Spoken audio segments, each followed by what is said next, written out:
अखंड भारत, यह कोई राजनीतिक नारा नहीं, कोई भावुक कल्पना नहीं, बल्कि हमारे इतिहास की वह सत्य गाथा है जिसे हमारे ऋषियों और महापुरुषों ने जिया है।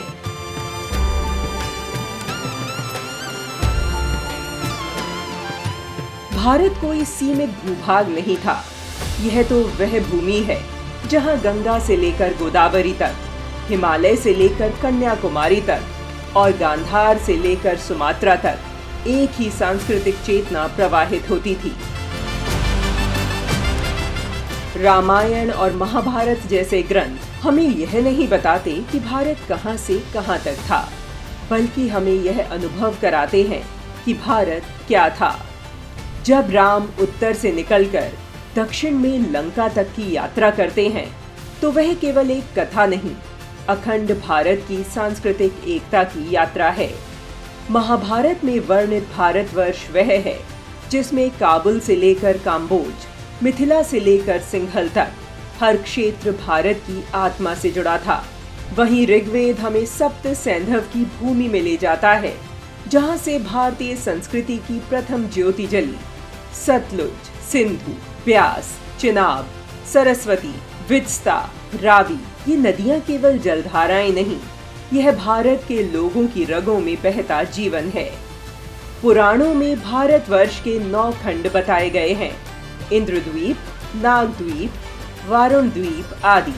ये द्वीप इस बात के साक्षी हैं कि भारत की संस्कृति कभी भूगोल से सीमित नहीं रही। महापुरुषों ने अखंड भारत को केवल इतिहास नहीं, भविष्य की आवश्यकता माना है। भारत माता फिर से अखंड होकर विश्व गुरु बनेंगी, यह योगी श्री अरविंद का स्वप्न था। अब आप सोचिए, क्या कोई ऐसा देश है जिसके तीर्थ एक छोर से दूसरे छोर तक फैले हों, जहां शिव के 12 ज्योतिर्लिंग हिमालय से लेकर समुद्र तक हमें एक सूत्र में बांधते हों। अखंड भारत केवल सीमाओं का नहीं, समरसता का विचार है। एक ऐसा भारत जहां भाषा भिन्न हो सकती है, पर भावनाएं एक हैं, जहां पूजा की विधि अलग हो सकती है, पर आराध्य के प्रति भक्ति भाव एक है।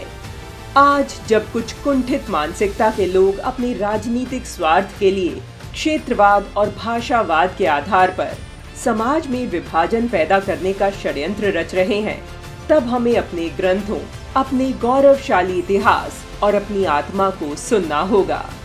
अखंड भारत का विचार केवल अतीत की स्मृति नहीं, बल्कि यह भविष्य की दिशा है।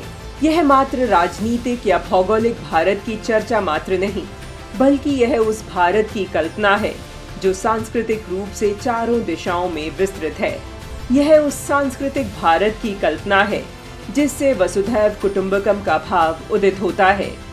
विभिन्न संकटों से जूझते विश्व के कल्याण के लिए सांस्कृतिक अखंड भारत के विचार का पुष्पित होना अनिवार्य है।